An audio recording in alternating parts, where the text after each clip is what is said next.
இயேசுவின் நாமத்தினாலே இந்த காலை வேளையிலே உங்களை அன்போடு கூட வாழ்த்துகிறேன். உங்களுக்கு கிருபையும் தேவ சமாதானமும் உண்டாவதாக. இந்த நாளிலும் கர்த்தருடைய ஆவியானவர் நமக்கு கொடுக்கிற வார்த்தை சங்கீதம் 146:8 இப்படி சொல்லுகிறது: நீதிமான்களை கர்த்தர் சிநேகிக்கிறார். நீதிமான்களை கர்த்தர் சிநேகிக்கிறார்.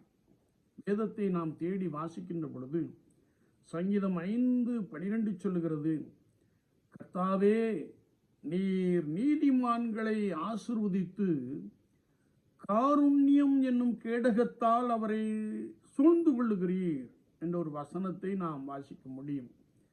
நீதிமொழிகள் 10:6, 10:24, 10:30, 11:28, 15:6 நாம் வாசிக்கின்ற பொழுது நீதிமானுடைய சிரசின் மேல் ஆசீர்வாதம் தங்கும், நீதிமான்கள் விரும்புகிற காரியம் அவர்களுக்கு கொடுக்கப்படும், நீதிமான் என்றும் அசைக்கப்படுவதில்லை, நீதிமான்களோ துளிரை போல தழைப்பார்கள், நீதிமானுடைய வீட்டில்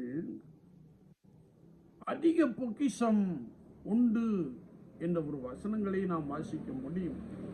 அது மாத்திரமல்ல, அப்போஸ்தலனாகிய பேதுரு எழுதின 1 நிருபம் 3 12 சங்கீதம் 34:15 நாம் வாசிக்கின்ற பொழுது கர்த்தருடைய கண்கள் நீதிமான்கள் மேல் நோக்கமாயிருக்கிறது. இன்னும் சங்கீதம் 92:12 நாம் வாசிக்கிறோம்: நீதிமான் பனையை போல் செழித்து லீபனோனில் உள்ள கேதுருவை போல வளருவான் என்று கர்த்தருடைய வசனத்திலே நாம் வாசிக்க முடியும். என்னை கேட்டுக்கொண்டிருக்கிற என் அன்பு சகோதரனே, சகோதரியே, பாவம் நிறைந்த இந்த உலகத்திலே, அக்கிரமம் நிறைந்த இந்த உலகத்திலே நீங்கள் கர்த்தருக்கு முன்பதாக நீதிமான்களாய் வாழுகின்ற பொழுது ஆண்டவர் உங்களை சிநேகிக்கிறார். ஆண்டவர் உங்களை சிநேகித்து அதிக பொக்கிஷங்களினாலே, அதிக நன்மைகளினாலே, அதிக ஆசீர்வாதங்களினாலே உங்களை நிரப்புகிறார். ஆதியாகமத்தின் புஸ்தகம் 6:9 நாம் வாசிக்கின்ற பொழுது, நோவா தன் காலத்தில் நீதிமானாய் இருந்தான். நோவா காலம் எப்படிப்பட்டதென்றால், ஜனங்கள் தங்களை கெடுத்து கொண்டார்கள், சீர்கெட்டு போய் காணப்பட்டார்கள், அவருடைய நினைவின் தோற்றமெல்லாம் நித்தமும் பொல்லாததாய் காணப்பட்டது. அப்படி வாழ்ந்து கொண்டிருந்த ஜனங்கள் மத்தியிலே நோவா நீதிமானாய் வாழ்ந்தான்.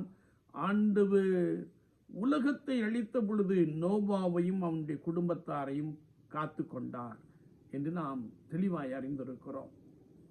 பாவம் நிறைந்த, அக்கிரமம் நிறைந்த இந்த உலகத்திலே நீங்களும் நானும் கர்த்தருக்கு முன்பதாக நீதிமான்களாய் வாழ வேண்டும் என்று ஆண்டவர் விரும்புகிறார்.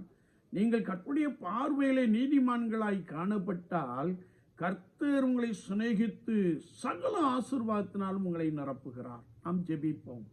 நேசிக்கிற நல்ல ஆண்டவரே, இந்த புதிய நாளுக்காய் ஸ்தோத்திரம். வார்த்தைகளை கேட்டவர்களுக்காய் ஸ்தோத்திரம். பலப்படுத்தும் ஆண்டவரே.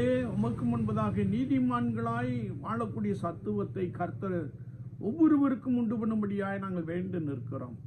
உம்மை நோக்கி பார்த்து பரிசுத்தத்தை காத்து கொள்ளவும், அக்கிரமமும் பாவம் நிறைந்த அந்த உலகத்திலே நாங்கள் பரிசுத்தத்தையும் நீதியும் காத்துக்கொள்ளவும் ஆண்டவர் எங்களுக்கு அதிகமாய் உதவி செய்வீராக.